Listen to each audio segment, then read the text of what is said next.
So guys, we're going to just do our doubles, we're going to do some shadow, then we're going to do a little bit of technique work, and then finish off with some, a little bit of anaerobic, some hard stuff, and then some groundwork. Nice easy day. Nice easy day. Put your chin down. In boxing, your chin wants to be on your collarbone. You don't want your chin up here, so we don't want no bad habits. Sometimes you go home, you'll shadow box, you'll be on the bags, you get bad habits. Simple way of getting rid of it is just use a tennis ball. You can even walk around your house with it. See guys like Bernard Hopkins, the chin's on the collarbone all the time. Floyd Mayweather, chin's on the collarbone. You see some people, chin comes up, all right?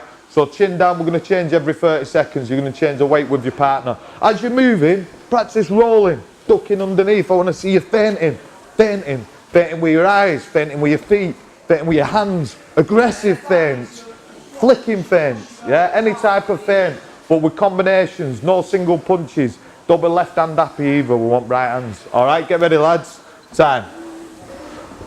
Jab down, left hook head. Change, halfway there boys, breathe. Keep breathing, let's move round that ring. Improve endurance on your feet, move round. Improve your footwork. Don't move on your heels, all the balls of your feet, not on your heels. Stay off them heels, John, always the balls of your feet, like when we skip. Good. Breathe and work, breathe and work. A lot of people like to use the shell guard, which is great, nothing wrong with it.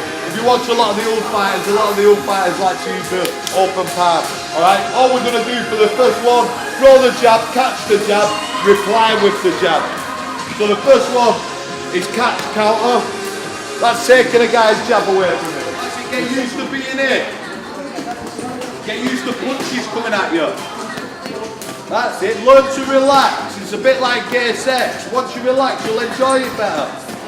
Gonna relax. I don't know actually, it's what Gay Tom told me though. What Dennis and Gay Tom have been telling me. Good, step here. Again, frame. You can use it, boom, that left up to the liver like we said. As you do it, drop your weight down so as the 1-2 comes. And you might be setting him up, I'm moving here, Jack's thinking he's walking onto me right hand. I'm setting him up, boom, frame, boom. That left up to the liver. And then just same again, put yourself in a better position. Alright, no problem. Nice. Put your weight on, you go 1-2, 1-2, 3. And this right hand's going to be on the floor. Yeah, John's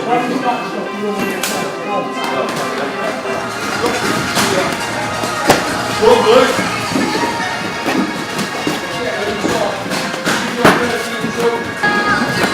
Jack's like Canelo at the moment.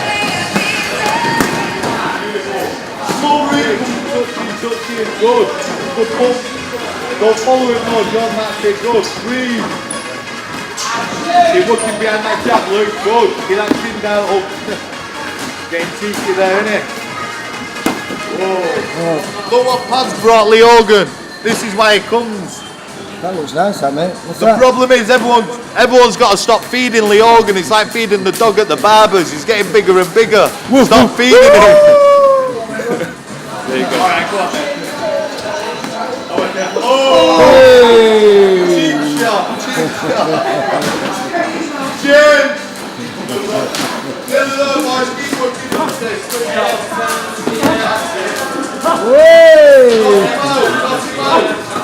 Knock him out, boys! Watch the light bulb shot. Good shot, that is.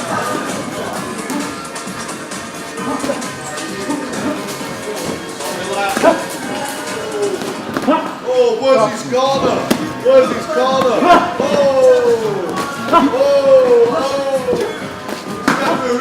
Referee! Ah, brilliant work, boys. Quality work. So, a totally different day today, lads. But how did you two find it? I enjoy it, it's different than like Steve Maylett put us through it a bit, didn't he? But I think Steve made it a hard work sort of day. Alex, it's been a lot more technical. But the stretching and all that, I've seen the pain on your faces before, and such a simple exercise. It's amazing how hard it hurts. I'm about as flexible as you, Lee. So I struggle with the stretching and stuff like that, but every little helps, doesn't it? It warms your muscles up, like Alex said, without overworking them until you get into the real stuff. And Luke, how have you found it, mate? I've learned so much today. No, because I've never really been around boxing gyms, that kind of thing, and I've watched a lot of the fighting, but I've never seen kind of what goes into it. And hard work every day, and even the stuff like the tennis ball under your chin, it's really simple and looks easy, but it's hard to do. My chin was all over the place. But everything in boxing is simple. Yeah. But when it's done really well, it's made to look simple, and it's not. Exactly. Yeah. Alex, have you found these two? I enjoyed it. They come down on an easy day, luckily. It was still probably pretty hard for them, pretty taxing. But yesterday, Jack and Osman sparred. Jack did 10, Ozzy sparred like 8 rounds. So I didn't want to kill them off today. So we did a bit more technical stuff, a little bit of interval at the beginning for the lads, but done some good technical stuff. I enjoyed it. It's good for these guys. You know, we listen to these guys do the commentary week in, week out. You know, they come out of the way for do it, you know, and provide good commentary. But it's great for these guys, like you said, to get the experience of being in the gym, what the guys do on an easy day, what they do on hard days, like at Steve's. And I think it's great for us coaches, for these guys to understand it more, so when they're fighting, so if they are looking a bit flat, they're thinking maybe they've done a bit too much hard work in the gym. You know, it's good, like Luke said, things look easy, but just the simple basics, like keeping your chin down, catching punches, not blinking too much. Hopefully these guys will walk away and think, hell, Alex is alright, he's not as bad as what everyone says, or you know, so I've enjoyed it. Well, I always say when I come down there, even I learn something every day. I pick up something new every single time I come down here. And I also see you drilling. Just the basics, because I understand now that, you know, you can't think about what you're doing. You just got to be able to do it, haven't you? Naturally. And that's the only way you do it, by drilling, day in, day out. And, you've just gave them a great good circuit there. And I think, I know I enjoyed watching it. It's good fun. What would you like break down a week for Jack Flatley, Alex? How would his Monday to Saturday or Sunday on a week like this? I mean, every gym's different, and everyone can say, oh, well, that's the right way of doing it, that's the wrong way, and every fighter's different. What I tend to do with Jack is Jack works hard. He's one of the hardest working pros in boxing, hence why he's doing so well and done so well in the amateurs. On a Monday we tend to spar, or a Tuesday, depending when we can get the right sparring or the sparring partners are available. So we tend to do a hard day, an easy day, you know, maybe another light easy day, then a hard day, because he's always in the gym and he's always fit, so you don't want to overcook him. So you've got to mix your easy days with your hard days. If you keep racing the racing car, it's gonna burn out at some point. The way Jack wants to train, it's just bam bam bam, but so I have to hold it back. We talk about an easy day and a hard day, but these are the sessions that you do here. They also do sessions outside of the gym, don't they? Where they do such as road work, or they'll do a strength and conditioning maybe somewhere else. Or and it's mentally fatiguing. Jack's here in the morning, he's got his strength work tonight, hence why he didn't finish with the intervals with these lads. That's sort of his easy day. Even though it's tiring, you know, you guys throwing the shots at them guys defending, it's tiring for you guys. You know, it's still quite a tiring session for Jack, but it's his easier day. He has to drive to the other side of Manchester now. And do his strength work with Sam. Sam's been with us from the beginning, Sam Bredbury, good strength coach. Now I've got the in-house strength coaches. He was at Bolton University, wasn't he? Yeah, and that's how we got onto him. Now I've got 2, luckily, coaches in the gym, an ex-professional boxer, an amateur boxer, Scott and Tom McNeil, who works with Osman. So they're qualified, but Jack's still with Sam, so he's got to drive Stockport mid-afternoon, get stuck in all the traffic and everything else. Then he might have to do some road work at some point if he's weight, but we try and maintain weight, we try and have good nutrition, so he doesn't have to do too much. We don't want to leave it in the gym, we want to make sure that we leave it in the ring. Now I'm tired just after listening to that. I was going to say, is it something you learned that, Alex? Because you worked hard, didn't you? Yeah. Did you pick up stuff when you became a trainer? Did you change how you used to train? Yeah, massively. I used to train too hard as an amateur. I probably always left it in the gym. My nutrition was wrong as a professional. You know, I'd always think 10 rounds, fucking hell. You know, you train too hard. You know, I'd be the first one in the gym, last one out. It didn't matter who I was sparring, Jamie Moore, Amir Khan, Martin Murray. I always thought I was the best fighter. I always give 120%. But sometimes you've just got to listen to your body, haven't you? And you say, and luckily I live with a guy called, well, unluckily as well, but no, we had good lads. Johnny Rocco, he's another one. He trained at another gym, but he trained so hard, did mad long runs and so on. And a lot of the time I'd see it there as well. I'd see John fighting and I think he's not as sharp as what he should be. So a lot of it does come from experience. I'm lucky I've spent a lot of time with Oliver Harrison, and You know, we talk a lot, me and Oliver. I love boxing, he does, and you know, you never stop learning in this game. But yeah, definitely a lot of my experience, I've definitely, because a lot of the times I probably didn't.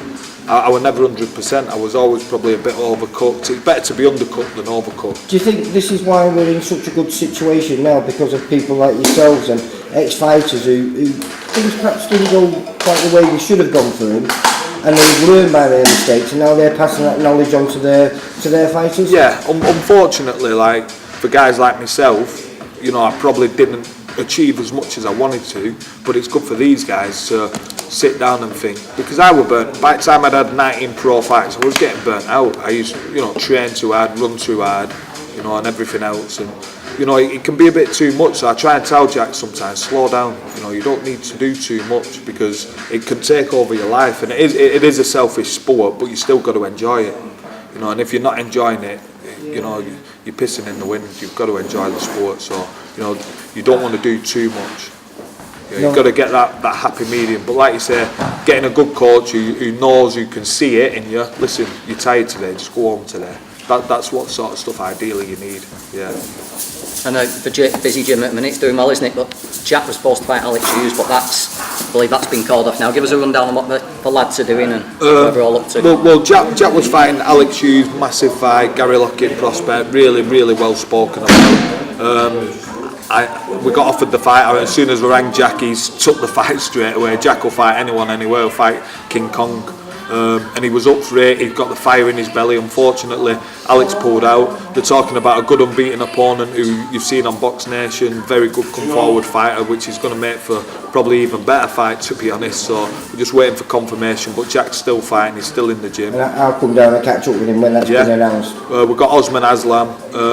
I'm hoping for some big news for Ozzy soon. You guys work with Ozzy today as well, so you've probably seen he's got some quite good potential, and he's a big guy for the weight. He's a strong guy. He's a fast guy. What's he, super bantamweight? Super bantamweight, can probably make bantamweight as well.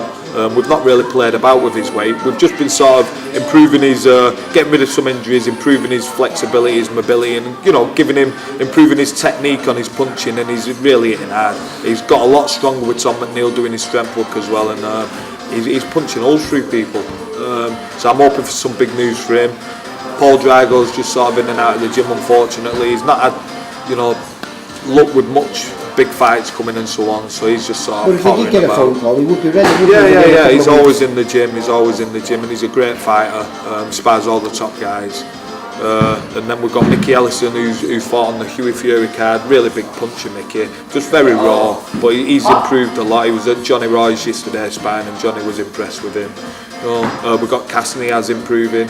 Cassie's down, and he's really enjoying the gym. So a big part of it, like John said, if it's a busy gym, it's a happy gym, and if fighters are enjoying it, you know, they've got to be driving here, looking forward to coming. If they're driving here thinking, I don't want to go to the gym today, then it's taking the enjoyment out. So yeah, everything seems to be going good, you know. And we have the keep fitters, we have everything going on all day. You know, it's one of the busiest gyms I've ever come to. From morning to what, 8, 9, 10 o'clock? Yeah, we open at 7 a.m, we shut at 9 p.m. On a Wednesday we shut at 10 p.m. We're open 7 days a week, and it's ridiculously busy. But and all levels? All levels. We've got the amateur show this Sunday, and I just think people enjoy it because of the atmosphere as well. We do like teaching. Anyone can train someone. You know, I could have killed these guys within 10 minutes if I wanted to, but I like teaching. That's the hard bit, you know. Well, it's not hard. If you listen to the video, you'll see that because it's talking all the way through. Yeah. And what I like is the way you explain things, mate, and the way you break things down and simplify something. Yeah. No, as long as people, you know, they walk out of here, they've learned something new about a stretch, an exercise, they've learned something new about a defence or an offence. You know, it's good, it's money worth, you know. As long as people are learning in this sport, you've got to learn. It's the shortest career in the world, so you make the most of it by learning. Well, you've done something right because Luke's not said a word. I think he's no energy left there. But have you enjoyed it, Luke? Yeah, it's quality. Really good. I enjoyed Steve's the other week and enjoyed this as well. Two very different sessions, like John said before, but equally both. And when you're doing them, they're horrible, but afterwards you do enjoy doing it. And there was a few little body shots in there as well. Yeah, he didn't mean to do it. He threw a little left hook to my body, and yeah, it wasn't nice. No, he definitely meant to get me, didn't he? And a couple of little shots there by John. A bit of dirty boxing there. John was good on the inside, but usually with the lads we know how to work on the inside, but John was nullifying some of it. It was good to watch. He was grappling. Yeah, exactly. Yeah. Alright, lads. Well, listen, it's been a pleasure to watch. Cheers, Lee. I don't know where we're off next, but I'm sure you two will tell me over the next coming days. So, well done, everyone. Nice one, lads. Cheers.